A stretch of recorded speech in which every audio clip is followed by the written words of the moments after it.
Bismillahirrahmanirrahim. Alhamdulillahi hamdan katsira tayyiban mubarakan fih mubarakan alaih kama yuhibbu rabbuna wa yarda. Wa usalli wa usallim ala nabiyyina al-karim Muhammadin wa ala alihi wa ashabihi wa man tabi'ahum bi ihsanin ila yaumiddin. Saudara-saudaraku kaum muslimin dan kaum muslimat rahimani wa rahimakumullah, kita lanjutkan kembali kajian kita di siang hari ini yang sudah beberapa waktu lalu kita sudah membahas tentang bagaimana pandangan Ahlus Sunnati wal Jamaah dari kalamnya para ulama tentang takfir, yaitu mengkafirkan seseorang yang dia mengucapkan asyhadu an la ilaha illallah dan mengucapkan asyhadu anna muhammadar rasulullah dari perbuatan-perbuatan kekufuran ataukah perbuatan-perbuatan kesyirikan.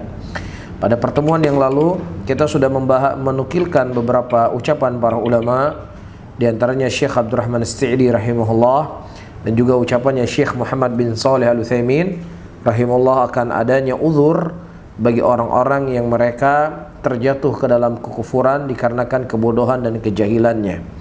Kemudian disebutkan di sini oleh Ibnu Al-Arabi rahimahullah, "Fal jahilu wal mukhti min hadhil ummah walau amila min al-kufri wasyirki ma yakunu sahibu musyrikan aw kafiran."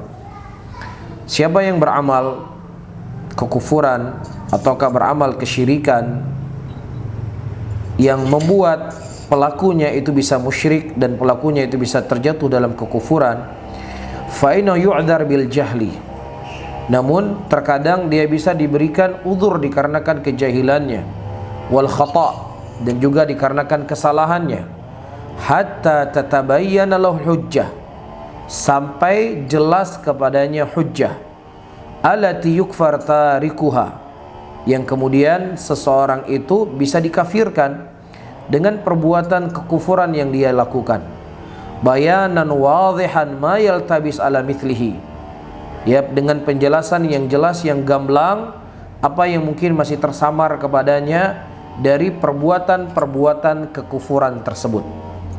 Taib. Apa yang disebutkan oleh Ibnu Al-Arabi di sini sebagaimana dinukilkan oleh Al-Qasimi dalam kitab Mahasinul Ta'wil menunjukkan kepada kita para ulama kita terdahulu mereka memberikan uzur kepada orang-orang muslim yang mereka berbuat kesyirikan dan kekufuran dikarenakan kejahilan ataukah dikarenakan kesalahannya mereka. Dan juga disebutkan oleh Syekh Abdurrahman Al-Mu'alimi, ya, seorang alim dari ulama Yaman, ya, bukan Syekh Abdurrahman Al-Adani, ini lebih tua lagi, lebih dahulu lagi, Syekh Abdurrahman Al-Mu'alimi. Ya, di dalam kitab Atharus Syekh Abdurrahman Al-Mu'alimi beliau mengatakan, "Fanahnu in qulna fi suratin min suwaris su'al wa nahuya inna hadha du'aun li ghairillahi ta'ala wa ibadatun wa syirkun falaysa maqsuduna anna kula man fa'ala dhalika yakunu musyrikan wa innama yakunu musyrikan man fa'ala dhalika ghairu ma'dhurin fa amma man fa'ala ma'dhuran fala'allahu yakunu min khiyar ibadillahi ta'ala wa afdaluhum wa atqahum." Kata beliau, sesungguhnya orang-orang yang mereka berdoa kepada selain Allah dan beribadah kepada selain Allah dan kesyirikan yang dia lakukan, bukanlah maksudnya ketika kita membahas si fulan musyrik, si fulan kafir, ini perbuatan kekufuran, ini perbuatan kesyirikan. Bukanlah maksud kita, kata beliau, anna kula man fa'ala dzalik. Ya, bukan maksudnya siapa saja yang mereka berbuat perbuatan kekufuran, berbuat perbuatan kesyirikan, langsung divonis dengan musyrik. Akan tetapi orang tersebut mereka divonis sebagai musyrik, divonis sebagai kafir ketika tidak ada uzur baginya. Fa amma man fa'ala ma'dhuran. Namun kalau seandainya seseorang itu melakukan ada uzur, jadi dia melakukan perbuatan kekufuran dan perbuatan kesyirikan tersebut uzur, fala'allahu yakunu min khiyari ibadillahi ta'ala afdaluhum wa atqahum. Terkadang dia bisa menjadi orang-orang yang terbaik dari hamba-hamba Allah, dan terkadang dia bisa disebut sebagai orang yang paling afdol, orang yang paling bertakwa. Perhatikan, Syekh di sini dalam konteks berbicara orang yang berbuat kekufuran, orang yang berbuat kesyirikan, di dalam atau dalam kondisi dia tidak mengetahui bahwasannya itu merupakan kekufuran, dia tidak mengetahui bahwasannya itu merupakan perbuatan kesyirikan, ya tetapi terkadang orang ini bisa dikatakan orang yang paling bertakwa di antara orang yang paling bertakwa dan orang yang yang paling afdol di antara manusia. Subhanallah. Kenapa? Karena ketika seseorang itu melakukan dikarenakan kebodohannya atau dilakukan karena ada udzur syar'i kepada orang tersebut, maka udzur tersebut adalah sesuatu yang dimaafkan, ibaratnya bukan sebuah kesalahan. Bisa difahami di sini ucapan beliau? Ya, ini kalau seandainya ini ucapan yang muncul dari saya, ya tidak saya nukilkan ucapan Syekh Abdurrahman Al-Mu'allimi, ya mungkin nggak tahulah apa sudah kalimat-kalimat yang akan disematkan dan apa yang akan diucapkan. Baik. Tetapi di sini kita menukilkan ucapan Syekh Abdurrahman Al-Mu'allimi rahimahullahu taala. Naam. Kemudian kita lanjutkan. Kita akan membaca dalil yang kedua. Pertemuan yang lalu kita sudah membaca dalil yang pertama. Yang kedua, an-nusus adalah ala anna hujjatallah 'alal ibad la taqumu illa ba'dal ilm. Ya, Syekh akan menukilkan di sini dalil-dalil dari Al-Qur'an ataukah sunnah Rasulullah sallallahu alaihi wasallam yang mana hujjahnya Allah Subhanahu wa taala kepada hamba-hambanya tidaklah akan tegak kecuali setelah hamba tersebut mengetahui bahwasannya itu adalah hujjah. Nah, kalau seandainya terluput darinya ilmu, terluput daripadanya hujjah, maka orang tersebut sama seperti hukumnya belum terhujahi. Ini secara kaidah umum. Ya, secara kaidah umum kita menyebutkannya.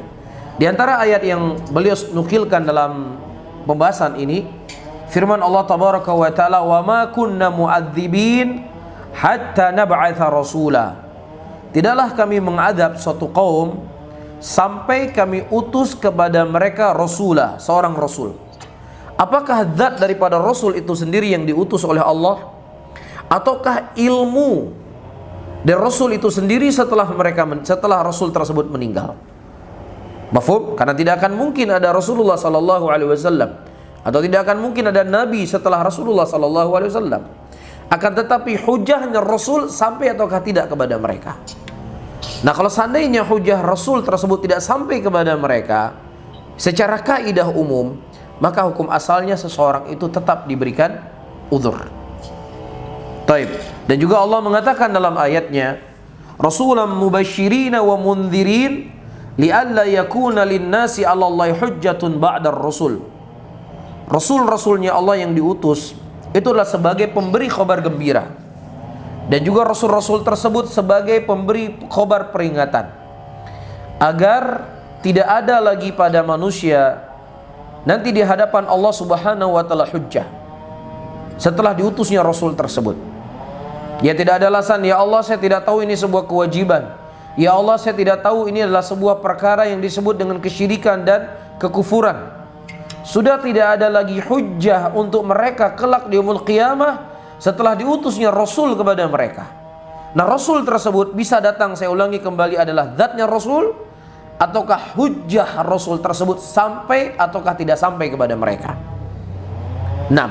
Disebutkan di sini, ya, para hadirin dan hadirat rahimani wa rahimakumullah, fahadhil ayatu tadullu ala anna al-mukallif laysa mutaliban bitakalif asy-syar'iyyah illa ba'da ilmihi biha. Wa idza lam ya'lam biha fa innahu yakunu ma'dzuran.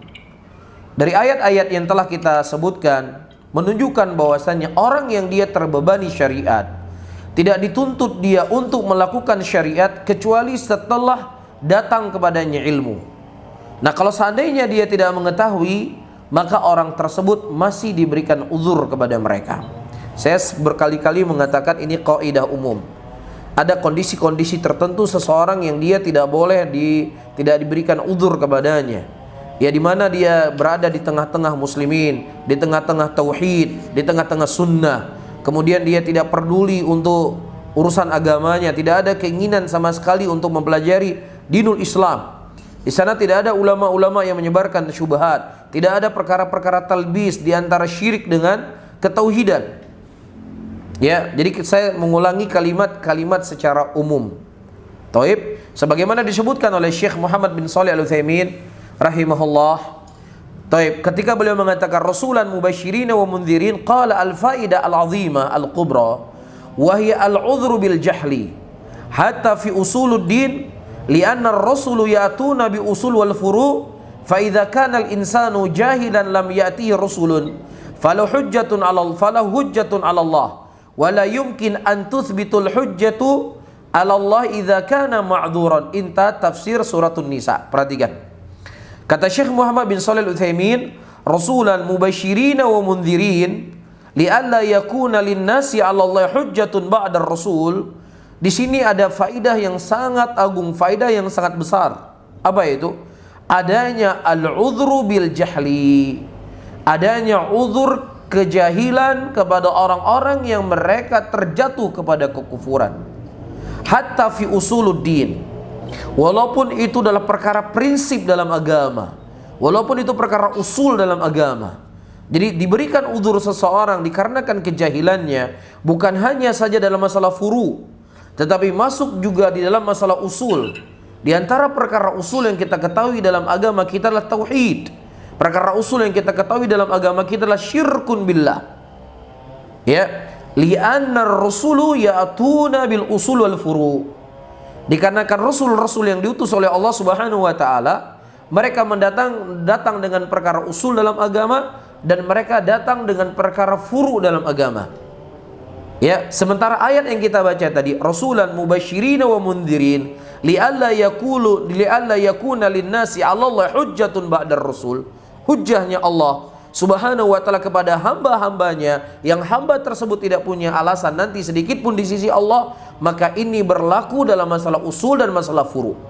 Karena kaidah yang disebutkan oleh para ulama, sebuah nas itu difahami kepada kemutlakannya sampai datang dalil yang mengkaitkannya.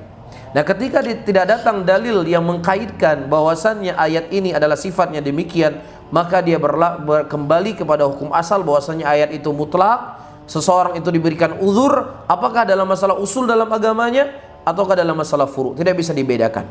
Ketika Anda mengatakan, oh enggak, ayat ini hanya furu' saja, tidak masuk dalam masalah usul, kita tuntut apa dalilnya ayat ini mengeluarkan sesuatu yang mutlak kepada muqayyadnya. Apa kait bahwasanya ini hanya khusus kepada ayat-ayat yang sifatnya kepada furu'iyah, tidak dalam masalah usul. Bisa difahami? Taib. Li'anna fa idza kana al-insanu jahilan lam ya'tihi rasulun. Nah, ketika seseorang manusia itu jahil, bodoh, sementara tidak datang hujjah rasul kepadanya, falu hujjatun 'ala Allah la yumkin an tathbutul hujjah 'ala Allah idza kana ma'dzuran. Maka orang seperti ini masih ada uzur di sisi Allah Subhanahu wa ta'ala, karena orang yang mereka diberikan tidak ada uzur di sisi Allah kelak ketika tidak datang kepadanya hujjah, apakah rasul itu sendiri atau nas-nas yang datang dari rasul itu sendiri. Taib. Juga disebutkan oleh Al-Imam Ibnul Qayyim rahimahullah, al-ahkam innama tathbutu fi haqqil abdi ba'da bulughi huwa. Hukum-hukum itu sabit kepada hambanya Allah ketika sampai kepada mereka tentang ilmu akan kewajiban tersebut.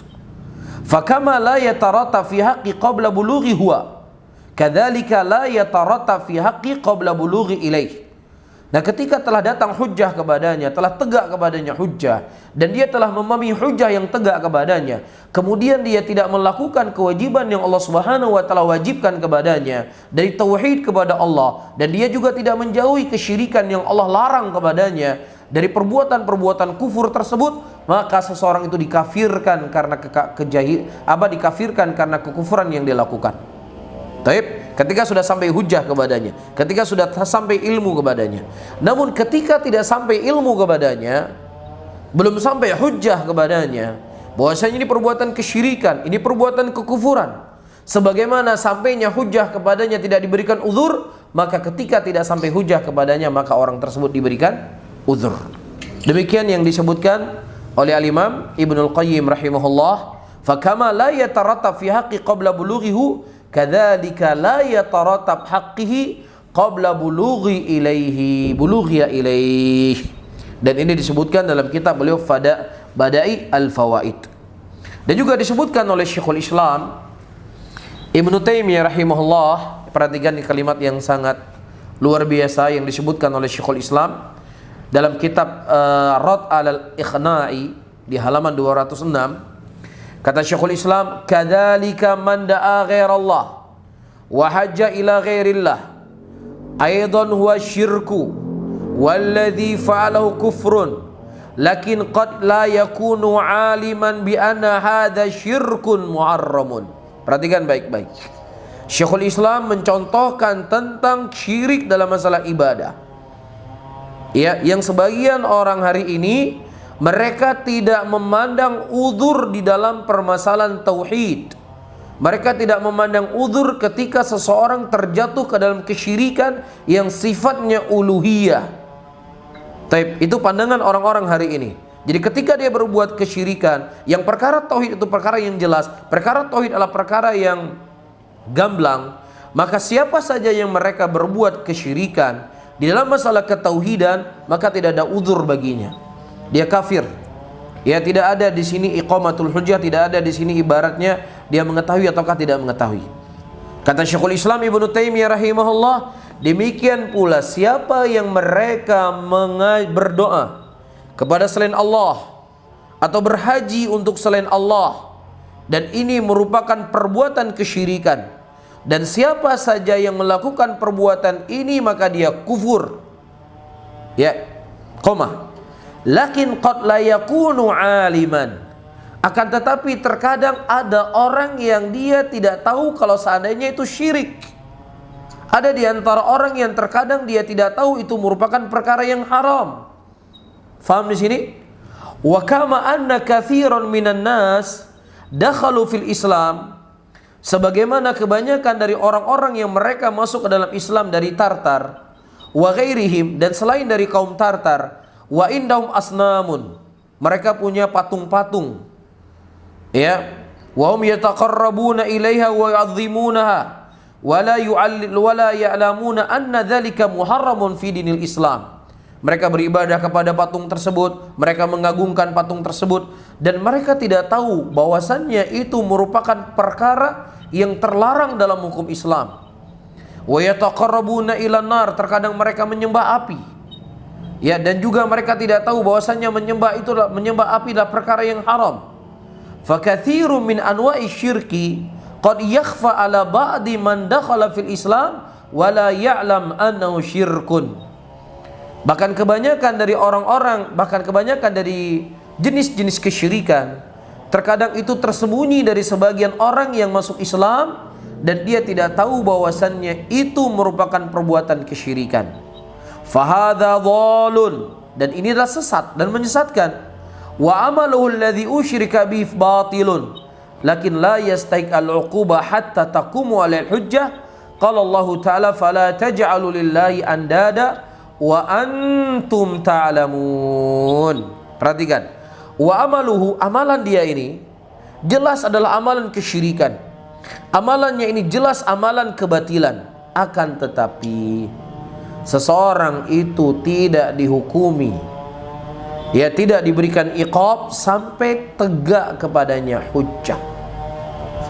Nah, kalau seandainya hujjahnya tidak sampai kepadanya, dia tidak faham kalau itu merupakan perbuatan kesyirikan, maka Allah mengatakan fala taj'alu lillahi andada, maka jangan engkau menjadikan bagi Allah itu tandingan-tandingan dalam keadaan engkau mengetahui bahwasanya ini merupakan tandingan-tandingan bagi Allah yang tidak boleh kamu lakukan, tetapi dengan pengetahuan engkau ini sesuatu yang tidak boleh dilakukan, tetap kamu melakukannya, maka tidak ada udzur baginya. Akan tetapi ketika dia melakukan itu dalam keadaan dia tidak mengetahuinya, maka disitulah dari apa yang disebutkan oleh Syekhul Islam Ibnu Taimiyah rahimahullah, ya, seseorang itu diberikan udzur dikarenakan kebodohan dan kejahilannya dalam permasalahan apa? Beliau mencontohkan dalam masalah syirik, berdoa kepada selain Allah Subhanahu wa taala. Nah, berdoa kepada selain Allah di mana? Dia berdoa ke kubur, ya, atau dia berdoa kepada pohon-pohon dan lain semisalnya. Maka beliau menyebutkan apa yang telah kita baca tadi.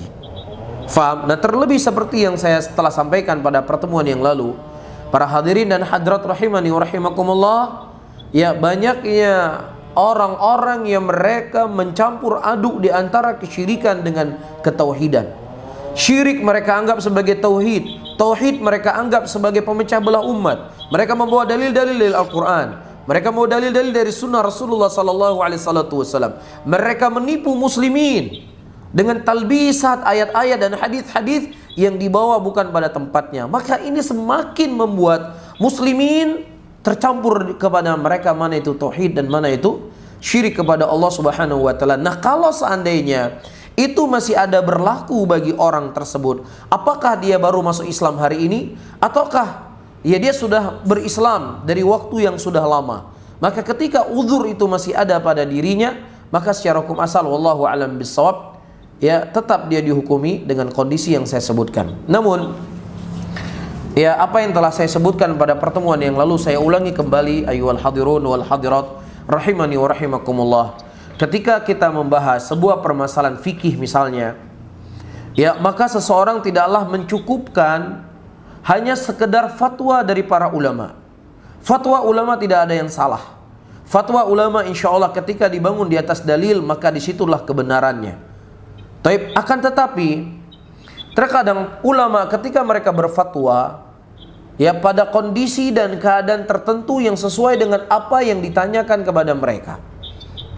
Dan bisa saja mereka berfatwa terkadang apa yang menjadi landasan dalam mazhabnya mereka. Faham? Sehingga ya jangan kemudian fatwa yang itu adalah kasus tertentu yang ditanyakan kepada seorang alim ulama kemudian dibawa secara general dalam segala kondisi dan segala keadaan. Oleh karena itu, para ulama kita menasihati kita agar seseorang ketika membahas dalam masalah fikih, apalagi itulah amalan-amalan yang banyak diamalkan oleh muslimin, maka dia tidak mencukupkan fatwa dari ulama, tetapi dia membahas masalah fikih dari bahth. Pembahasan fikih, masail-masail fikih dari buku-buku fikihnya para ulama. Ya, yang terkadang seperti yang saya sebutkan, ketika kita mengambil fatwa para ulama, ya memang mereka berbicara di kondisi yang menganut mazhab tertentu dan kondisi kondisi masyarakatnya memang cinta dengan sunnah, tidak ada orang-orang yang mereka memusuhi sunnah, tidak ada persekusi pengajian-pengajian sunnah. Terkadang dalam masalah fikih pun mereka berbicara keras. Faham di sini? Berbicara keras karena kondisi di sana memungkinkan. Dan kondisi ini tidak bisa kita pakai di negeri yang lainnya yang terkadang sunnah itu lemah. Iya, nah ketika kita menampakkan taring perselisihan yang terlalu keras, di situ dikhawatirkan akan terjadi hal-hal yang kita tidak inginkan. Makanya perlu kita merinci dari buku-buku fikih para ulama. Oh, ternyata dalam mazhab fikih para ulama mengatakan demikian, demikian, dan demikian. Sehingga ketika misalnya kita tidak mengambil pendapat yang tadi, tapi kita mengambil pendapat fatwa ulama yang kita dengar tadi, namun setidaknya kita sudah tahu majalul khilaf. Tempat khilafnya, oh masalah ini, masalah ini, masalah ini. Berarti ini masalah yang kita tidak boleh terlalu ngegas misalnya. Ya mungkin bentuk bantahannya cuma sedikit. Karena tergantung dari apa yang kita lihat dari penjabaran para ulama dalam masalah fikih. Saya contohkan misalnya, ketika kita membaca fatwa para ulama, apa hukumnya mentalkin si mayit di dalam kubur? Kalau kita baca fatwa ulama muasirin itu sangat keras mereka berbicara. Ya talqin, kalau seandainya kau ditanya oleh malaikat man rabbuk, jawablah bahwasanya Allah. Keras mereka berbicara.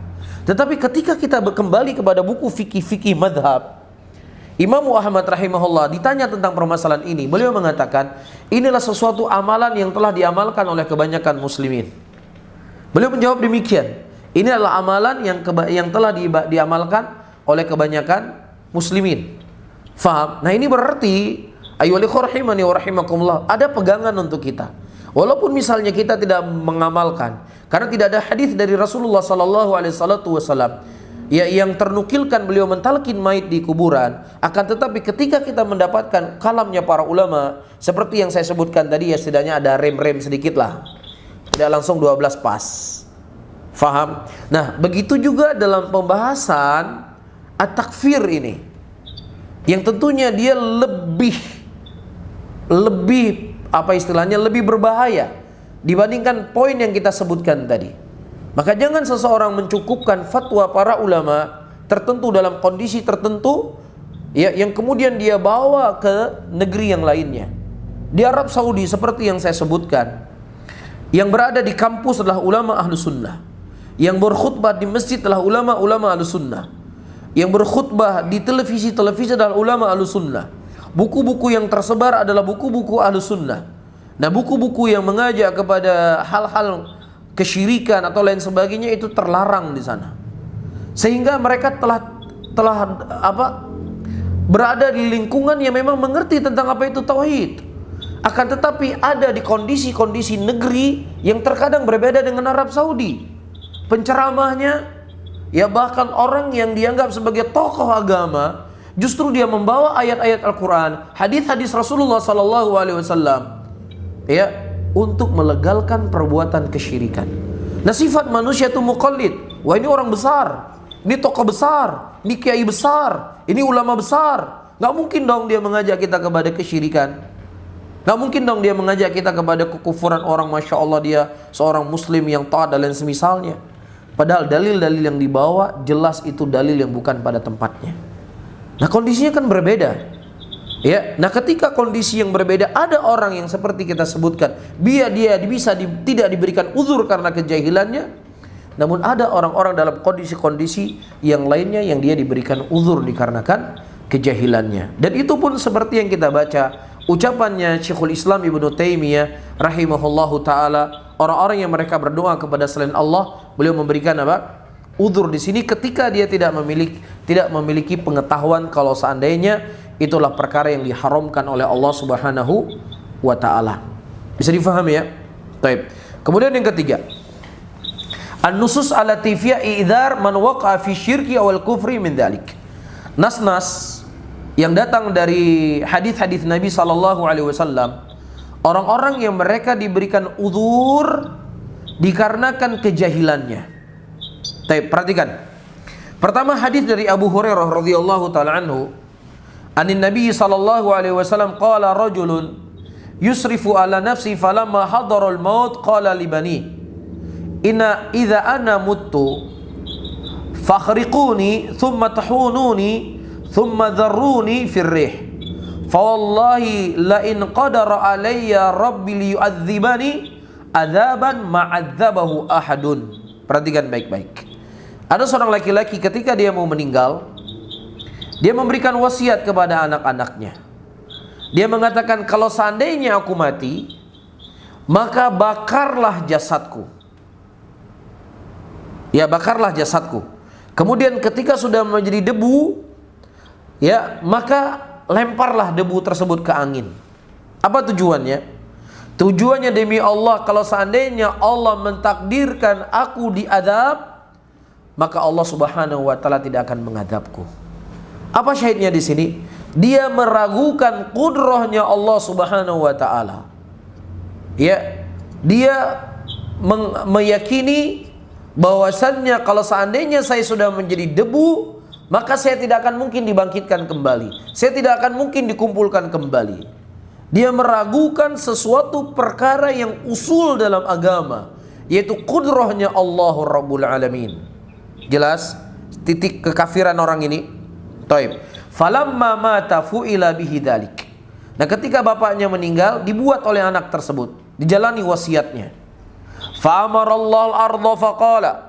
Kemudian Allah memerintahkan kepada bumi, ijma'i ma fiki minhu fafa'alat. Kumpulkanlah wahai bumi semua yang telah mati di badanmu. Kemudian bumi melakukannya. Fa idza huwa qaimun. Tiba-tiba dia sudah menjadi manusia lagi. Dia berpikir dia tidak akan mungkin menjadi manusia karena debunya sudah berterbangan. Taib. Faqala. Nah, di Bali kalau orang bakar jenazah kenapa, apa tujuannya? Mas Badrimin. Tujuannya biar apa sih istilahnya kalau bahasa Bali, mokse, apa? Mokse. Apa tuh mokse? Apa ya istilahnya? Reinkarnasi dan. Oh, reinkarnasi. Debunya kan dibuang, ya. Dibuang ke danau atau ke lautan. Cuman nggak paham karena ada Taib. Al-muhim untuk reinkarnasi supaya dia kembali lagi dengan bentuk yang lainnya. Ya, Taib. Nah, orang ini dia tujuannya kalau Allah mengadabnya, Allah tidak akan mampu mengadabnya. Taib. Kemudian kelak di yaumul qiyamah Allah mengatakan kepadanya, "Ma hamalaka ala ma sana'ta?" Apa yang mendorong engkau melakukan perkara tersebut? Taib, perbuatan kekufurannya tadi. Qala ya rabbi khasyaituka fa faghfara lahu muttafaqun alaih. Ya Rabbku, aku melakukan ini karena takut kepada engkau. Kemudian Allah Subhanahu wa taala mengampuni dosanya. Perhatikan. Dalam ayat Allah mengatakan innahu may yusyrik billah faqad harramallahu alaihil jannah wa ma'wahun nar wa ma lidh-dhalimin min ansar. Sesungguhnya orang yang berbuat syirik kepada Allah, Allah tidak akan mengampuni dosa-dosanya dan dia akan berada dalam neraka selama-lamanya. Dan juga Allah mengatakan innallaha la yaghfiru ayyushraka bihi. Allah tidak mengampuni dosa orang yang berbuat syirik. Nah, sementara perbuatan kekufuran yang dilakukan oleh laki-laki ini adalah perbuatan yang jelas kufurnya. Dia meragukan qudrahnya Allah Rabbul Alamin. Akan tetapi karena kejahilannya, karena kebodohannya, Allah Subhanahu wa taala faghafara lahu, Allah mengampuni dosanya. Bisa difahami? Jelas? Nah, sekarang para hadirin dan hadirat, mana yang lebih jelas dan gamblang? Seseorang datang ke kuburan para wali, meminta kepada kuburan wali dengan dalih bahwasanya dalih wali ini adalah orang-orang yang dekat dengan Allah, sehingga kita tidak akan mungkin meminta kepada Allah kecuali melalui wali ini.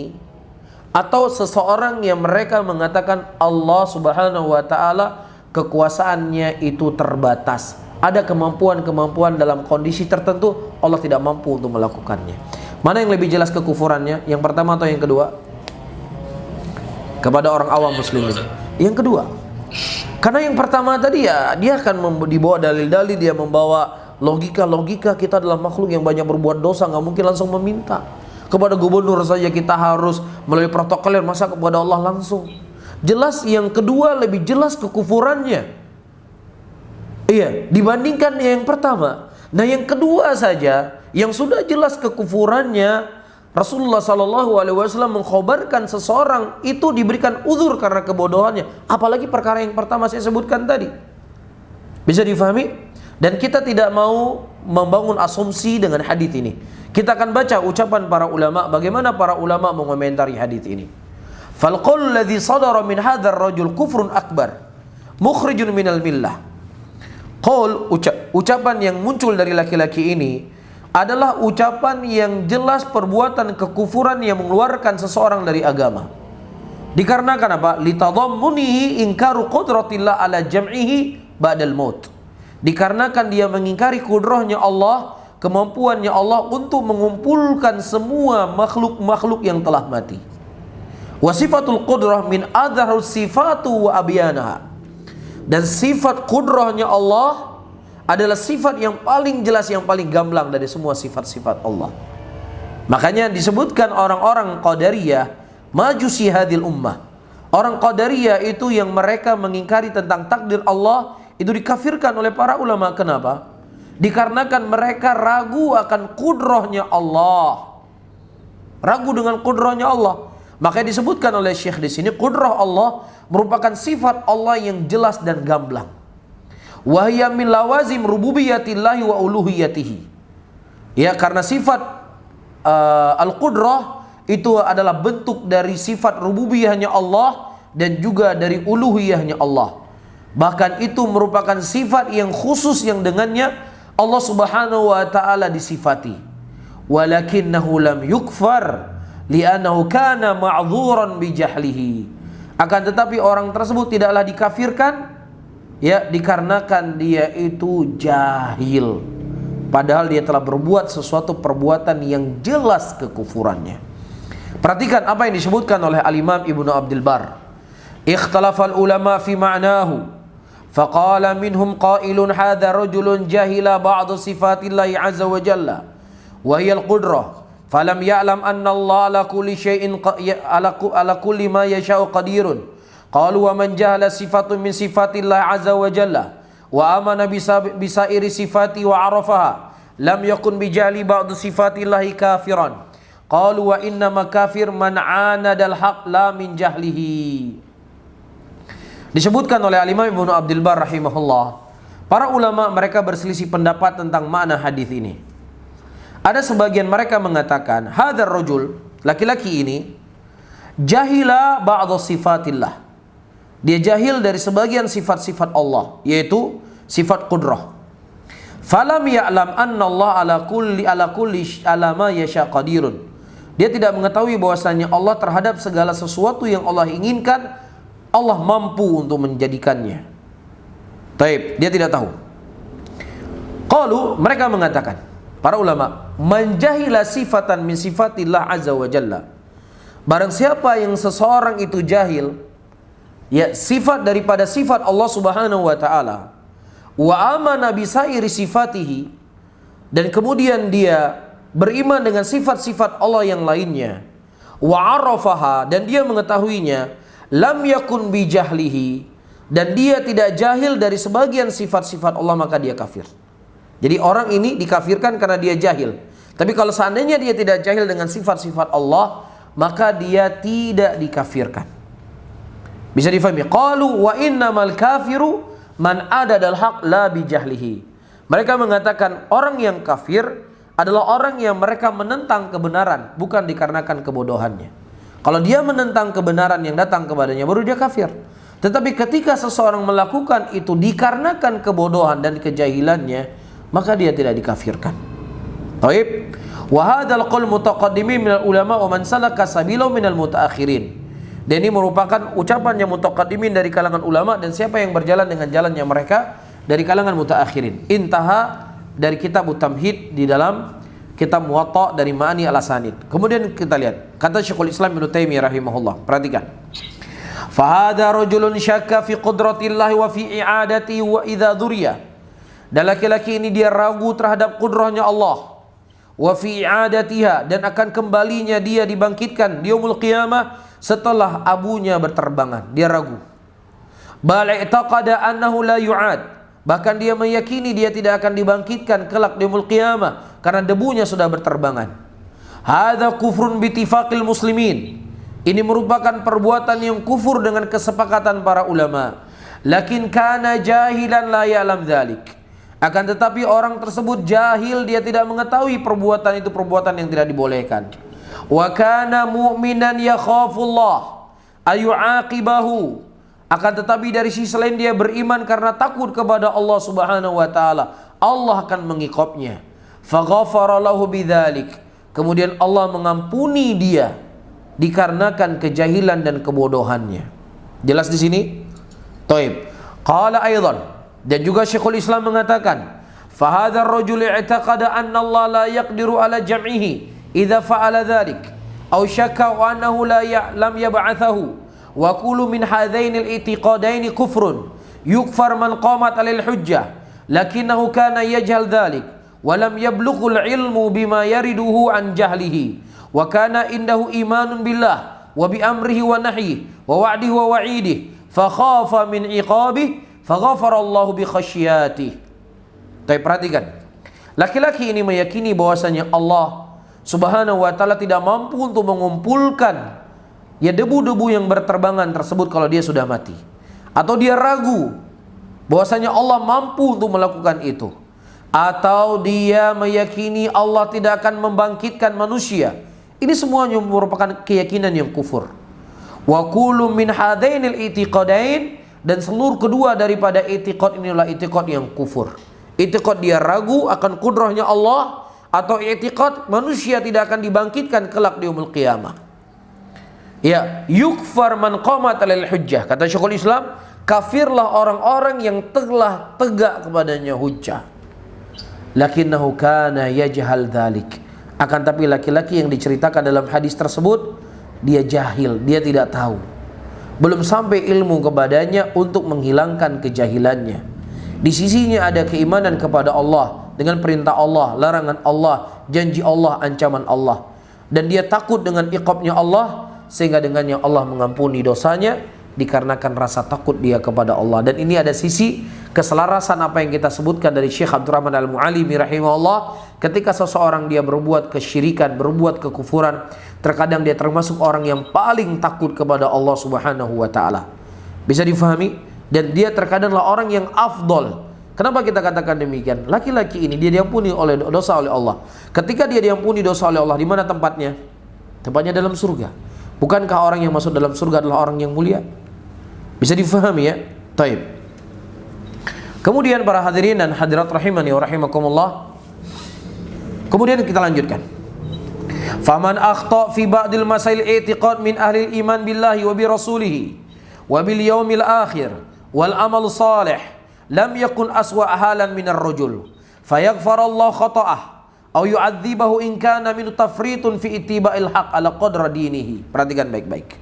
Nah, siapa yang mereka salah dari sebagian masail-masail i'tiqad dari ahli iman yang beriman kepada Allah dan Rasulnya, dan juga beriman kepada hari akhir, dan ada amalan-amalan soleh yang dia lakukan, tentunya keadaan mereka muslimin tidaklah lebih jelek daripada laki-laki yang disebutkan dalam hadis. Nah, laki-laki tadi saja diampuni dosanya oleh Allah Subhanahu wa taala dari kesalahannya. Nah, apalagi orang-orang mereka muslimin yang mereka cinta kepada Nabi Muhammad sallallahu alaihi wasallam, tetapi mereka berpikir bahwasanya inilah agama, inilah sebagai bentuk wujud, bentuk pengamalan dari sunnah Rasulullah sallallahu alaihi wasallam, tetapi itu merupakan perbuatan kesyirikan yang dia tidak ketahui. Wa amma takfiru syakhs ulima imanu bi mujarrad ghalat fi dzalik fa'azim inta minal istiqamah. Ya, jadi ini disebutkan ayyuhal ikhwah rahimani wa rahimakumullah dalam kitab Al-Istiqamah. Kata Syekhul Islam, amma takfirus syakhs, adapun dikafirnya seseorang, ulima imanuhu, ketika dia mengetahui iman tersebut, ketika dia tahu ini tidak boleh, ketika dia tahu ini kesyirikan dan yang semisalnya, tetapi dia tetap melakukannya, maka tidak ada uzur bagi orang yang dia telah sampai hujah dan ilmu kepadanya. Taib, perhatikan. Kemudian disebutkan oleh Al-Imam Syafi'i rahimahullah, lillahi asma'un wa sifatun jabiha kitabuhu wa akhbara biha nabiyyuhu sallallahu alaihi wasallam ummata la yasa'u ahadan qamat alil hujjah radduha lianna al-Qur'an nazala biha wa sa'an Rasulillah sallallahu alaihi wasallam al-qawlu biha fa in khalafa dhalik ba'da thubutil hujjah alaih fa huwa kafirun fa amma qabla thubutil hujjah fa ma'dzurun bil jahl lianna ilma dhalik la yudriku bil aql wala bi ru'yah wal fikr wala nukaffiru bil jahli biha ahadan illa ba'da intihail khabar ilahi biha. Perhatikan baik-baik apa yang disebutkan oleh Al-Imam Syafi'i, yang dinukilkan oleh Al-Imam Zahabi dalam kitab Siyar Alamin Nubala. Kata Al-Imam Syafi'i, bagi Allah ada nama-nama dan sifat-sifatnya yang telah dikhabarkan oleh Allah dalam kitabnya, dan juga telah dikhabarkan oleh Nabi SAW dalam hadis-hadisnya, sehingga tidak ada bagi seorang pun yang mereka telah tegak hujah kepada mereka menolak dari sifat-sifat Allah, menolak dari sifat-sifat yang dikhabarkan oleh Nabi SAW. Dikarenakan Al-Quran diturunkan oleh Allah menjelaskan tentang sifat-sifat Allah, wasa'an Rasulullah SAW, dan juga telah sahih dari Nabi SAW tentang pengkhabaran tentang sifat-sifat Allah tersebut. Fa in khalafa dzalika ba'da thubutil hujjah alaih, dan siapa yang seseorang mengingkarinya setelah datang kepadanya hujjah, maka dia kafir kepada Allah Subhanahu wa taala. Fa amma qabla thubutil hujjah, adapun orang-orang yang belum sampai kepadanya hujjah, fa ma'dzurun bil jahli, maka mereka diberikan uzur dikarenakan kejahilannya. Li'annal ilma dzalik, karena ilmu tentang sifat-sifat Allah, ilmu tentang nama-nama Allah itu tidak bisa diketahui dengan akal, dan juga tidak bisa difahami dengan pemikiran, juga tidak bisa dilihat karena Allah tidak bisa kita lihat. Akan tetapi itu semua dengan ilmu wal hujjah. Wala nukaffiru bil jahli, sehingga kita tidak mengkafirkan seseorang pun dikarenakan kebodohannya, kecuali setelah datang kepadanya khabar dari Allah Subhanahu wa taala dan datang khabar dari Rasulullah sallallahu alaihi wasallam. Para hadirin dan hadirat rahimani wa rahimakumullah, kita ketahui bahwasanya kelompok Jahmiyah adalah kelompok yang kufur dikarenakan mereka menolak sifat-sifat Allah Subhanahu wa taala. Nah, begitu juga dari kelompok Ahlul Kalam yang lainnya yang kedudukannya lebih ringan dibandingkan Jahmiyah seperti Asy'ariyah. Asy'ariyah menafikan sifat kalam bagi Allah. Asy'ariyah menafikan sifat istiwa bagi Allah. Asy'ariyah menafikan sifat nuzul bagi Allah. Tetapi kenapa para ulama kita berbeda menghukumi Asy'ariyah dengan Jahmiyah? Sepengetahuan yang saya ketahui, tidak ada para ulama yang mereka mengatakan Asy'ariyah mereka adalah orang-orang kufur. Nggak ada yang saya ketahui. Mereka adalah muslimin. Mereka adalah orang yang beriman kepada Allah. Ya, akan tetapi Asy'ariyah juga menafikan sebagian sifat. Sebagaimana Jahmiyah mereka juga menafikan sebagian sifat atau seluruh sifat. Nah, apa membedakannya? Yang membedakannya bahwasanya orang Asy'ariyah mereka itu mentakwil. Ada syubhatnya. Ya, ada syubhatnya. Kenapa mereka tidak menetapkan sifat istiwa bagi Allah? Kenapa mereka tidak menetapkan sifat nuzul bagi Allah? Dan sebagainya. Taib. Nah, kalau seandainya ada orang beralasan, orang-orang musyrikin, orang-orang Asy'ariyah, ketika mereka melakukan tanzih, ketika mereka mentakwil sebagian sifat, tujuannya adalah tanzih, tujuannya adalah untuk mensucikan Allah. Sehingga bagaimana engkau menyamakan antara Jahmiyah yang mereka menafikan sifat Allah dengan Asy'ariyah yang mereka menafikan sifat Allah dalam keadaan mereka ingin mensucikan Allah? Itu alasannya mereka. Maka kita jawab, musyrikin di zaman Rasulullah SAW yang mereka dikufuri oleh Allah, yang mereka divonis sebagai musyrikin, tujuan mereka juga ingin mensucikan Allah. Tujuan mereka juga untuk mengharapkan sesuatu yang datang dari Allah. Ma na'buduhum illa liyuqarribuna ilallahi zulfa. Kami tidak menyembah mereka kecuali kami berharap untuk mendekatkan diri kami kepada Allah sedekat-dekatnya. Mereka mengatakan haula'i syufa'una indallah. Mereka adalah pemberi syafaat kepada kami di sisi Allah. Yang mereka juga harapkan adalah Allah. Begitu juga kelompok Jahmiyah ketika mereka menafikan sifat. Tujuan mereka juga tanzih. Tujuan mereka juga mensucikan Allah sebagaimana Asy'ariyah. Tujuannya juga mensucikan Allah. Tetapi kenapa dibedakan oleh para ulama? Dikarenakan ada syubhat. Faham di sini? Dan ini dinafikan oleh orang-orang hari ini yang mereka mengkafir-kafirkan muslimin. Tidak ada syubhat, tidak ada syubhat itu, tidak ada uzur dengan nama yang namanya syubhat. Kalau demikian, kenapa dari sisi lain mereka membela-bela Asy'ariyah? Kenapa? Getol mereka dari sisi lain membela-bela Asy'ariyah. Dalam keadaan Asy'ariyah juga menafikan sifat. Mereka tidak menetapkan Allah di langit. Seharusnya konsekuensi mereka juga harus ketika mereka berbicara dalam tauhid uluhiyah dong. Karena tidak ada beda pembahasan dalam tauhid uluhiyah dengan pembahasan dalam tauhid al-asma wa sifat sebagaimana yang telah kita nukilkan tadi. Bisa difahami ya?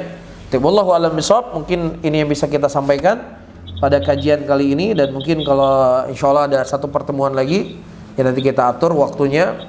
Ya kita akan membaca dalil-dalil yang lainnya tentang permasalahan ini, tergantung Mas Badriminnya semangat atau enggak nih. Siap Ustaz. Masya Allah. Tapi Ustaz, jazakallah khairan penjelasan antum mengenai tentang pembahasan yang antum bahas pada hari ini. Dan ini ada pertanyaan Ustaz Afwan, ini ada pertanyaan bagaimana hukum seorang muslim selfie di tempat ibadah orang kafir? Apakah dia sudah masuk kafir atau belum Ustaz? Termasuk yang kemarin Natal. Nah, saudara-saudaraku muslimin dan muslimat rahimani wa rahimakumullah. Allah Subhanahu wa taala menyebutkan di dalam ayat Al-Qur'an, wala tajidu qauman yu'minuna billahi wal yawmil akhir yuwaduna man haddallaha wa rasulah. Engkau tidak akan pernah mendapatkan satu kaum pun yang mereka beriman kepada Allah dan beriman kepada hari akhir, yang kemudian mereka berkasih sayang dengan orang-orang yang jelas permusuhannya dengan Allah dan Rasulnya.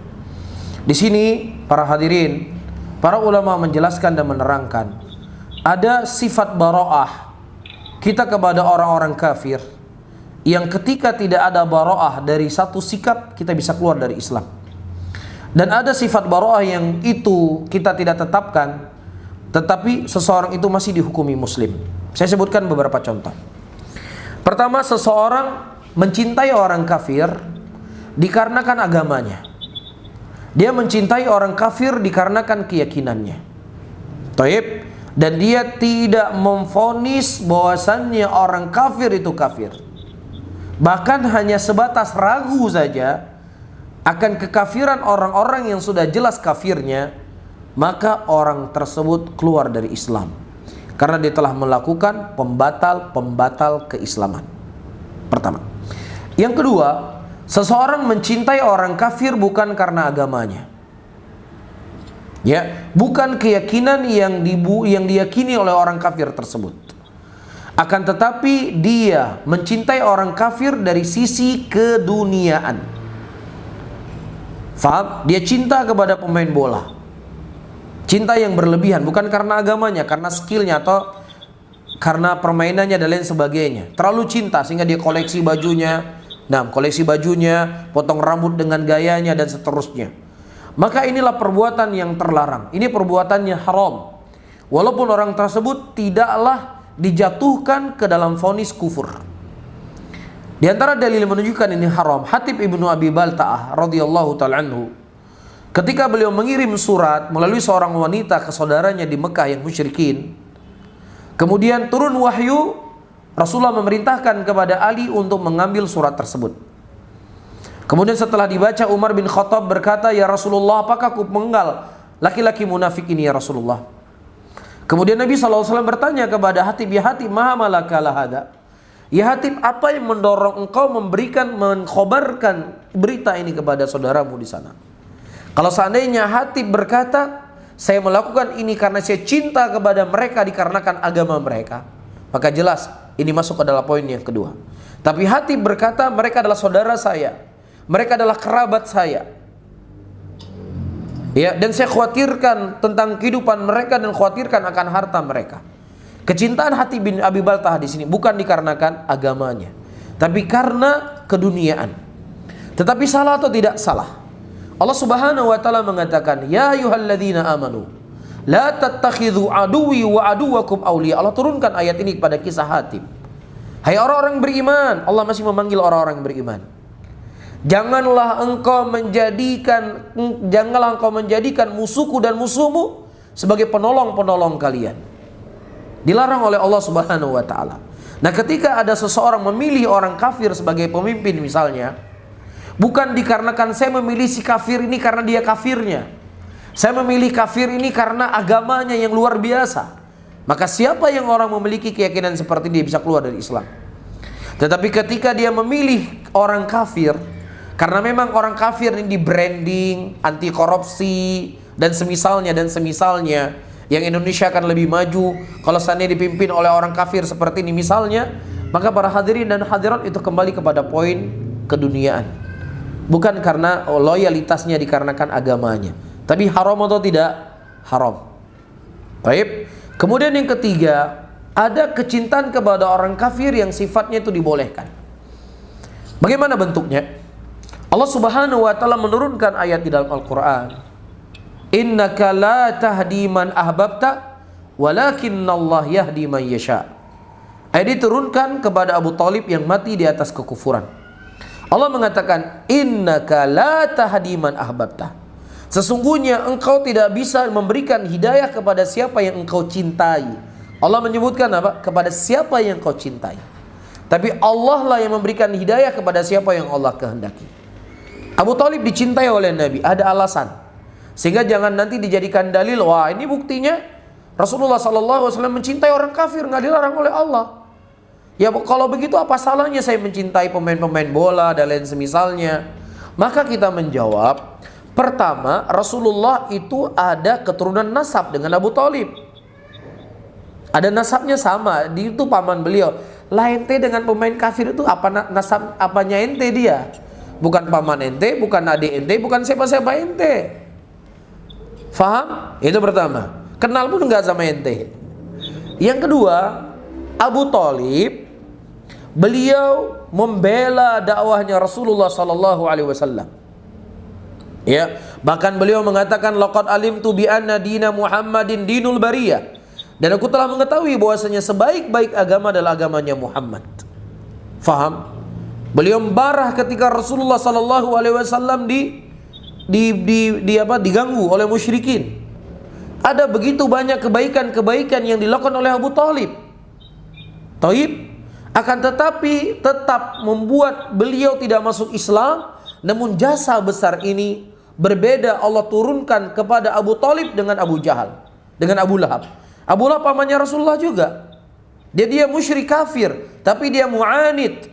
Allah menurunkan tabbat yada Abi Lahab wa tab. Adapun kepada Abu Thalib diturunkan innaka la tahdi man ahbabta walakinnallaha yahdi man yasha. Bisa difahami?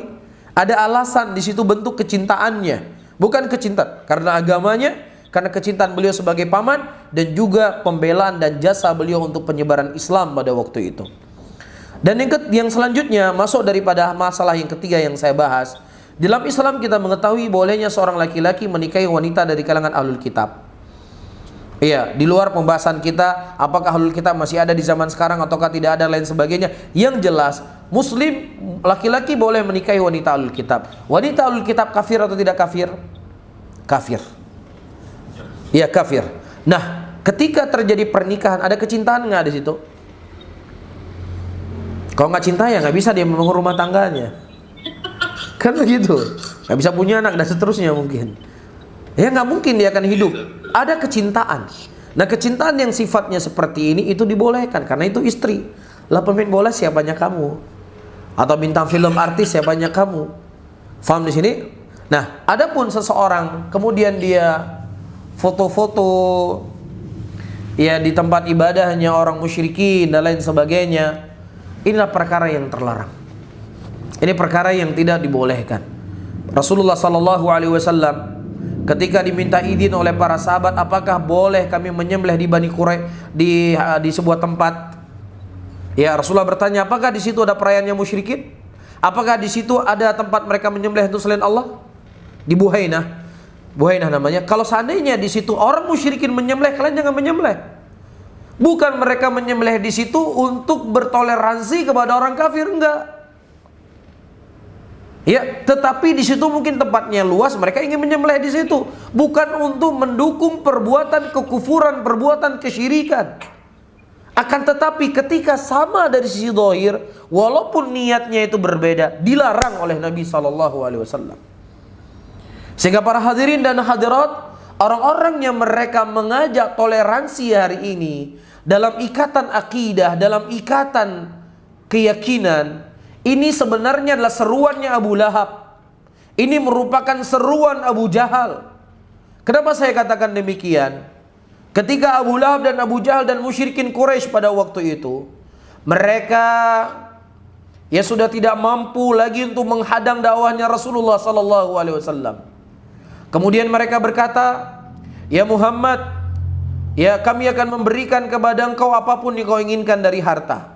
Dan kami akan menikahkan engkau dengan siapapun wanita yang kau inginkan. Ya, tetapi berhentilah mencela Tuhan-Tuhan kami. Nah, kalau seandainya itu pun engkau tidak sepakati, ya tahun ini kita menyembah Tuhanmu, tahun depan kita menyembah Tuhan kami. Kita ganti-gantian bertoleransi. Ya, sekali-sekali ikut ibadah kami, ya sekali-sekali ikut ibadah kamu. Allah Subhanahu wa taala menurunkan ayat di dalam Al-Qur'an. Qul ya ayyuhal kafirun la a'budu ma ta'budun. Lebih dipertegas oleh Allah, katakanlah Muhammad, wahai orang-orang kafir, sesungguhnya kami menyembah dari apa yang bukan kalian sembahan kalian. Dan juga dalam ayat yang lain Allah mengatakan, apakah kepada selain Allah ya ta'muruni a'budu ayyuhal jahilun? Apakah kepada selain Allah engkau memerintahkan kepada kami untuk menyembahnya? Wahai orang-orang jahil, disebutkan jahil. Inilah seruan-seruan yang diseru oleh Abu Lahab di zaman dulu, yang diseru oleh Abu Jahal zaman dahulu, diseru oleh manusia hari ini yang mereka berpakaian dengan pakaian Islam. Ya, di akhir ayat Allah mengatakan lakum dinukum waliyadin. Agama kalian adalah agama kalian, agama kami adalah agama kami. Adapun toleransi yang dibolehkan dalam Islam ada toleransi yang itu bukan sifatnya keagamaan, bukan sifatnya keyakinan. Allah mengatakan dalam ayatnya, la yanhaakumullahu 'anil ladzina lam yuqatilukum fid din wa lam yukhrijukum min diyarikum an tabarruhum wa tuqsitu ilaihim innallaha yuhibbul muqsitin. tidak berdosa bagi kalian, tidak ada masalah bagi kalian untuk berbuat baik dan berbuat adil kepada orang-orang kafir yang tidak memerangi kalian dan juga tidak mengusir kalian dari rumah-rumah kalian. Silahkan kalian berbuat baik kepada mereka, silahkan kalian berbuat adil kepada mereka. Sesungguhnya Allah mencintai orang-orang yang berbuat adil. Itulah toleransi yang diajarkan dalam Islam. Sehingga tidak ada agama yang paling bertoleransi di muka bumi ini yang lebih dari Islam itu sendiri. Karena Rasulullah sallallahu alaihi wasallam disebutkan dalam hadisnya, bu'ithu ila hanafiyah was-samhah. Aku diutus oleh Allah Subhanahu wa taala membawa agama Hanafiyah dan membawa agama toleransi. Oleh karena itu coba kita melihat isi-isi dari ayat Al-Quran dan ajaran Nabi SAW. Bahkan ketika kita dizolimi sekalipun, lebih baik kita tidak membalas apa yang dia lakukan kepada kita dari perbuatan zalim tersebut. Allah mengatakan, fa in uqibtum fa'aqibu bimithli ma uqibtum bi wa la in sabartum lahuwa khairul lisabirin. Kalau seandainya mereka membuat jelek kepadamu, maka balaslah kejelekan tetapi dengan yang semisal, nggak boleh berlebih-lebihan. Walain sobartum, tapi kalau seandainya kalian mau bersabar dari gangguan tersebut, maka bersabar itu lebih baik, kata Allah Subhanahu wa taala. Ini agama toleransi. Ya, ini toleransi yang telah dipraktekkan oleh Nabi sallallahu alaihi wasallam semenjak beliau diutus. Begitu juga para khulafa ar-rasyidin. Mereka hidup di kalangan orang-orang kafir. Negara-negara kafir pada waktu itu berhasil ditaklukkan dan musyrikin orang kafir masih hidup pada waktu itu. Tapi tidak ada toleransi gila, tidak ada toleransi kedunguan yang dibuat oleh orang-orang hari ini yang sama-sama untuk beribadah dan melegalkan ibadah masing-masing. Ini adalah sebuah kejahatan kriminal yang sangat besar. Dan sebenarnya ini merupakan pelecehan kepada agama. Siapa yang memiliki kekuatan pengerti hukum, orang-orang seperti ini harus dituntut karena dia telah melecehkan agama. Ya, mudah-mudahan ada orang yang mau bergerak dalam masalah ini, karena jelas lakum dinukum waliyadin. Biarkan orang kafir dengan agama mereka, mereka beramal dengan apa yang mereka inginkan di gereja-gereja mereka, di wihara-vihara mereka.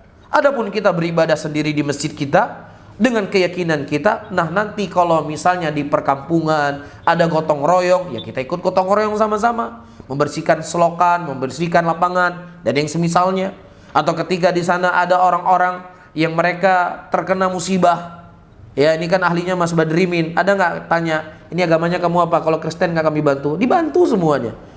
Ya karena ketika sudah bencana nggak lagi cerita keagamaan, kita sudah cerita apa? Manusia. Bisa difahami ya, jadi dijauhi perbuatan-perbuatan seperti ini. Para hadirin dan hadirat, foto-foto di tempat ibadahnya mereka, na'udzubillah. Ini perkara yang terlarang, minimalnya ini hukumnya haram, minimalnya haram. Ya, dan seorang muslim harus menjauhi perbuatan yang diharamkan oleh Allah. Wallahu a'lam bishawab. Baik, Ustaz, Masya Allah, penjelasan yang sangat bagus sekali, Ustaz. Baik, kita lanjut ke pertanyaan selanjutnya, Ustaz. Pertanyaan selanjutnya adalah, Ustaz, bagaimana cara mengetahui jawaban dari sholat istikharah? Ini kayaknya jomblo, Ustaz, yang ini. Ini tanya dari Kevin, Makassar. Baik, ya semoga yang bertanya segera mendapatkan calon dan mendapatkan pendamping. Baik, pertama sebelum saya menjawab, saya pernah dulu memberikan kajian sama Mas Badrimin di mana Mas Badrimin, di hutan itu? Bedugul, Ustaz. Bedugul. Nah, ya waktu itu saya mengatakan teman-teman yang ingin cepat menikah, tingkatkan semangat. Ya, turunkan level. Insya Allah itu akan cepat menikah. Tapi kalau seandainya semangatnya yaitu lebih rendah dibandingkan level yang diinginkan, ingin dapat istri nilainya 10, tapi semangatnya 5, ini jangan-jangan umur 60 tahun nggak nikah-nikah juga. Tapi kalau seandainya seseorang punya semangat yang tinggi, ya levelnya diturunin sedikit.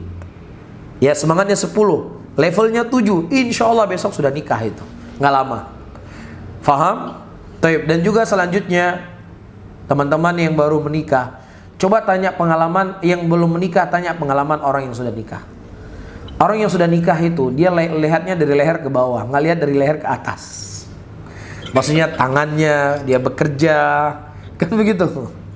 Ya, bagaimana dia mendidik anak, memasak di rumah, bersih-bersih rumah dan semisalnya. Buat apa istri cantik tapi nggak bisa bersih-bersih? Buat apa istri cantik rumah berserakan? Buat apa istri cantik? Ya masak nggak bisa. Memang betul, karena memang di sifatnya manusia, oh nggak masalah, saya nggak bisa masak, ada masalah, nanti saya ajarkan.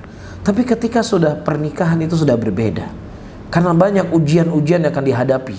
Saya punya teman, beliau mengatakan, ketika kita menadhar seorang wanita yang tidak kita nikahi, itu Masya Allah terkadang nilainya 9. Pas udah jadi istri kita ini ya, udah lewat sebulan, 2 bulan, 3 bulan, 4 bulan nikah, turun jadi 5. Itu ujian, itu sesuatu yang memang syaitan menggodanya supaya kita dipisahkan. Ya, nah sementara ketika melihat wanita-wanita yang nggak pantas untuk kita lihat, kayaknya di luar nilainya 9 semuanya, nggak ada 5. Oh gitu ya. Karena apa? Karena syaitan ingin memisahkan. Ketika sudah terjadi pernikahan, ia ingin kita dipisahkan, diceraikan. Ya, makanya kecantikan itu saya katakan akan hilang begitu saja. Tapi ketika istrinya punya tangan, artinya dia punya kasih sayang, dia merawat anak kita, merawat rumah kita dan seterusnya, itu kecintaan itu akan semakin muncul. Tapi adapun soal yang ditanyakan, ya istilahnya ketika dia beristikharah sekali, 2 kali, 3 kali, ada kemudahan baginya. Ada ketenangan hatinya untuk dia melangkah. Nah ketika sudah ada ketenangan hatinya untuk melangkah, segala urusannya misalnya mudah, kok mudah ya, itu mudah-mudahan petanda bahwasannya istikharah kita terjawab kalau kita kita sudah bisa maju dengan wanita yang ingin kita nikahkan tersebut. Wallahu a'lam bishawab. Nah. Tapi Ustaz, ini ada pertanyaan melalui WhatsApp Ustaz. Ustadz izin bertanya, jika seseorang ikut mengiringi atau menghadiri dan mengiringi kematian orang kafir tersebut sampai ke kuburannya, bagaimana hukumnya Ustadz? Saudara-saudaraku muslimin dan muslimat, para ulama kita menerangkan dan menjelaskan secara ayat-ayat dan hadis yang saya sebutkan tadi, boleh seseorang untuk bermuamalah dengan orang kafir dengan syarat itu bukan daripada ritual agama mereka. Baik. Dan kedua, tidak ada unsur-unsur dosa dan maksiat di situ. Dan yang ketiga, tidak ada bentuk pelecehan kepada orang Islam. Ketika ada bentuk penghinaan kita sebagai seorang muslim, maka tidak boleh. Apa misalnya penghinaan kepada seorang muslim? Kita bekerja sebagai perawat, mengurusi nenek tua jompo orang kafir. Kerjanya apa? Bersihkan kotorannya, murut-urut kakinya, dan yang semisalnya. Maka ini tidak boleh. Seorang muslim menghinakan dirinya kepada orang kafir. Faham? Bahkan ketika kita melewati sebuah jalan, maka kita jangan mundur, kita tetap berada di jalan tersebut, jangan kita yang mengalah. Sebagaimana disebutkan oleh Nabi SAW dalam hadis. Tapi yang sifatnya kita bermuamalah, tijarah, atau apapun namanya, selama dengan apa yang saya sebutkan tadi, dan kita tidak menghinakan diri kita, maka tidak ada masalah. Nah, di antara hal yang dibolehkan oleh para ulama, kita mendatangi walimahannya, kita mengantar kematiannya, ya. Tetapi kalau seandainya nanti setelah kematian ada ritual-ritual kekufuran, ritual-ritual kesyirikan, sudah kita menghindar. Ya begitu juga pada acara pernikahan, dia membuat acara di gereja, otomatis di gereja akan ada nyanyian-nyanyian, ada ritual-ritual ibadah mereka, maka kita menghindar. Tapi kalau seandainya dia mengundang kita di hotel dan yang semisalnya, nggak masalah untuk kita datangi. Ya selama dengan apa yang saya sebutkan, makanannya halal dan seterusnya. Taib. Nah begitu juga misalnya dia punya anak, kita masih kasih selamat punya anak. Dia menikah, kita katakan selamat menikah. Dia misalnya lulus S1, ya kita katakan selamat, tidak ada masalah. Karena ini perkara-perkara keduniaan, bukan perkara-perkara yang bentuknya i'tiqad dan keyakinan. Bisa difahami ya? Jadi kalau mengantarkan jenazah, di situ akan ada ritual-ritual kekufuran, ritual-ritual kesyirikan. Dalam pemakamannya, ya dia jangan datang. Ya cukup dia datang ke rumahnya, ya dia memberikan semangat dan yang semisalnya. Tapi kalau seandainya dari A sampai Z di pemakaman itu adalah ritual-ritual kekufuran, maka dia tidak menghadirinya. Allah mengatakan dalam ayatnya, "Idza ra'aital ladzina yakhuduna fi ayatina fa'arid anhum." Apabila engkau melihat orang-orang memperolok-olok ayat-ayat Allah, maka hendaknya dia berpaling darinya. Nah, Wallahu a'lam. Tapi Ustaz, syukran jawabannya. Dan ini ada pertanyaan lagi dari Sony di Batam, Ustaz. Ustaz, bagaimana dengan sufi kuburan yang mengagungkan kuburan pada saat sekarang ini? Padahal mereka sudah sampai hujah kepada mereka. Apakah boleh kita kafirkan mereka? Saudara-saudaraku muslimin dan muslimat rahimani wa rahimakumullah. Ya, dari kesimpulan yang telah kita bahas, dua pertemuan. Ketika seseorang itu, ya seperti yang disebutkan oleh Syekh Sulaiman Ar-Ruhaili, ketika seseorang itu memang thabit jahil ada padanya, maka seseorang itu diberikan uzur. Tetapi ketika seseorang itu tidak ada kejahilan, hujjah telah tegak kepadanya, tidak ada syubhat pada dirinya, maka orang tersebut tidaklah diberikan uzur dikarenakan kebodohan dan kejahilannya. Namun ada terkadang masalah-masalah yang besar. Tidaklah semua orang berbicara dalam masalah yang besar. Tidaklah semua orang berbicara memvonis seseorang dalam masalah-masalah yang besar. Saya secara pribadi punya pengalaman. Datang Profesor Dr. Adil As-Subaihi ke Aceh pada waktu itu. Beliau salah seorang dosen di Jamiatul Imam di Jeddah, di Riyadh. Dan beliau juga pernah menjadi dekan kalau saya tidak salah. Beliau muridnya Syekh Shalih Fauzan, muridnya para ulama kibar di Arab Saudi. Kemudian kita bertanya kepada beliau tentang masalah mengkafirkan seseorang bita'yin. Beliau dengan suara agak tinggi dan wajah merah, beliau berbicara, "Ya akhi, masalah takfir muayyan, di sini ada alfat, ada lafat-lafat, ada ahkam. Banyak konsekuensi-konsekuensi yang harus kita lihat dari sisi kiri dan sisi kanan. Sehingga ada pembahasan-pembahasan yang terkadang tidak semua orang membahasnya, tidak semua orang memvonisnya. Tapi ada rijal, ada laki-laki yang akan membahas dan menghukumi perkara tersebut. Takut kalau seandainya setiap orang berhak untuk dia memvonis seseorang fulan kafir, maka ini kita khawatirkan akan terjadi kerusakan di tengah-tengah umat Islam. Namun yang paling terpenting kita yakini, siapa saja yang berbuat kekufuran, yang berbuat kesyirikan, bertawasul dengan tawasul syirkiyat, maka jelas perbuatan tersebut adalah perbuatan kekufuran. Itu dulu yang paling terpenting untuk kita fahami. Karena ketika masalah ini kita buka, ada orang pergi ke kuburan, dia mengangkat kedua tangannya. Wah, kafir. Kenapa? Kafir. Loh, kok bisa kafir? Bisa saja dia mengangkat kedua tangannya, dia berdoa sama Allah Subhanahu wa taala untuk kebaikan si pemilik kubur. Kafir ini. Ini tidak kafir. Atau dia berdoa kepada Allah Subhanahu wa taala untuk maslahat dirinya, tetapi dia lakukan di samping kubur dengan keyakinan saya lebih khusyuk berdoa di samping kubur. Tapi doanya sama Allah. Ini juga tidak kafir. Tetapi yang kafir tersebut ketika seseorang meminta kepada si kubur, "Ya pemilik kubur, bantulah saya, tolonglah saya, selamatkanlah saya, berikanlah rezeki kepada," baru dia kafir. Jadi jangan nanti ketika bab ini dibuka, ada orang pergi ke kuburan, langsung kafir, murtad. Terkadang ada orang pergi ke kuburan itu doa, itu jadi sunnah, mendoakan kebaikan bagi si kubur. Inilah sebab ketika pintu ini dibuka selebar-lebarnya, maka akan bermudah-mudahan orang untuk mengkafirkan. Dan saya ingat sekali beberapa waktu yang lalu, ada orang yang mengatakan dia ragu dengan keislaman Syekh Albani. Ragu dengan keislaman Syekh Albani. Coba gimana? Saya nggak bisa bayangkan. Ini orang-orang yang intimannya kepada sunnah, tetapi dia membahas sesuatu yang terkadang belum saatnya untuk dia bahas. Di sana ada sebuah kaidah yang disebutkan oleh para ulama, "Man ta'alla syai'an qabla awani uqiba bihirmani." Barang siapa yang seseorang terburu-buru kepada sesuatu perkara yang belum saatnya, maka dia diharamkan untuk mendapatkan apa yang dia inginkan tersebut. Faham di sini? Belum saatnya jadi ulama, memposisikan ulama sesat. Berburu-buru untuk mengkafir sana, mengkafir sini, memvonis sana, memvonis sini. Belum saatnya, juga akan menjadi mudarat. Faham ya? Ingat, man ta'ajjala syai'an qabla awani huqiba bihirmani, maka dihukum dengan dia tidak mendapatkan apa yang dia inginkan. Bisa difahami ya? Baik, wallahu a'lam. Baik Ustaz, pertanyaan selanjutnya adalah dari Mas Joko. Pertanyaan adalah, bagaimana keyakinan yang benar terhadap tetangga yang mengaku muslim, tapi dia nggak sholat, nggak puasa, nggak zakat? Apakah boleh kita berkeyakinan bahwa dia sudah kafir tanpa kita mengatakan bahwa dia kafir? Saudara-saudaraku muslimin dan muslimat rahimani wa rahimakumullah, perkara ini adalah perkara yang diperselisihkan oleh para ulama Islam. Kita berbicara secara hukum mutlak. Di mana seseorang yang mereka meninggalkan sholat dalam keadaan dia bermalas-malasan, maka dia kafir, keluar dari Islam. Tetapi kalau seandainya ulama yang lain mengatakan, kalau seandainya dia meyakini bahwasanya sholat itu wajib, akan tetapi dia meninggalkan karena malas, maka orang tersebut tidak dikeluarkan dari Islam. Terjadi perselisihan pendapat di kalangan para ulama.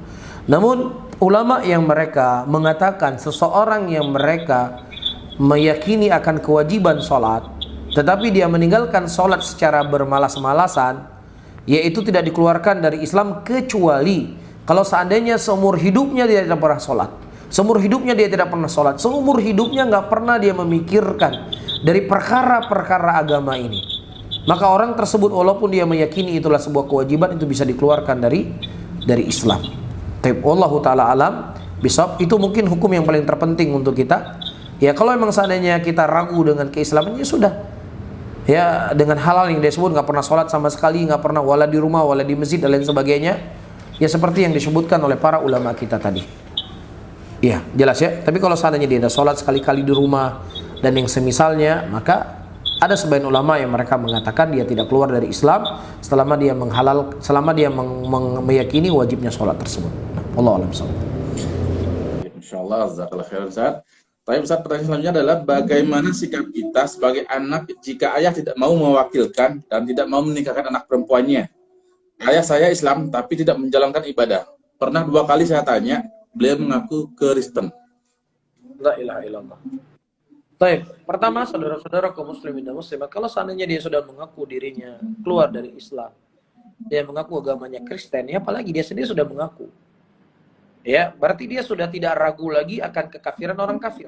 Kalau dia meragukan kekafiran orang kafir, dia bisa keluar dari Islam, apalagi dia mengatakan dia itu Kristen, dia itu kafir.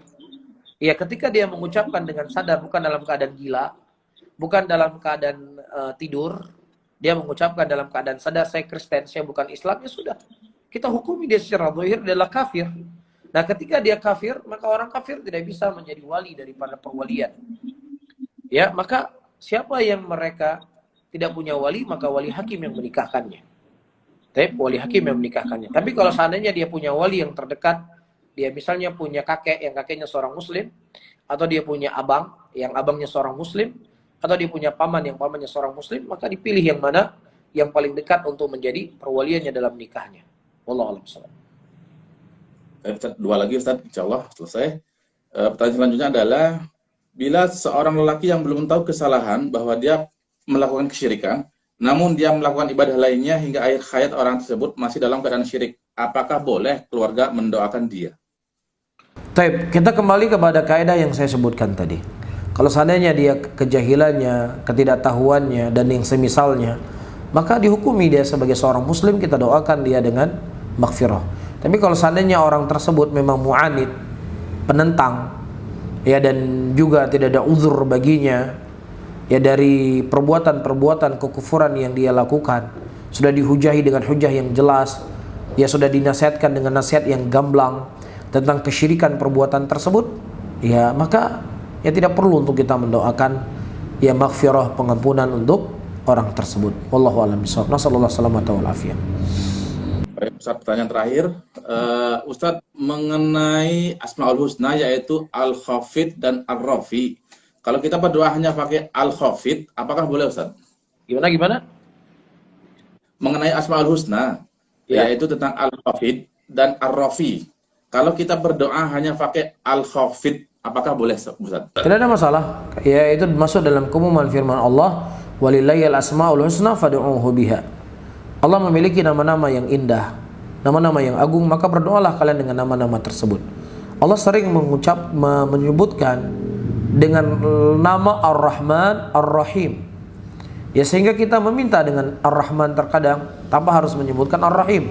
Atau kita meminta dengan namanya Ar-Rahim, ya irhamni, irhamni, tanpa kita menyebutkan dengan nama Ar-Rahman. Nah, yang jelas selama itu merupakan nama-nama dan sifat-sifat Allah, maka boleh kita bertawassul dengan nama-nama tersebut. Wallahu a'lam bishawab.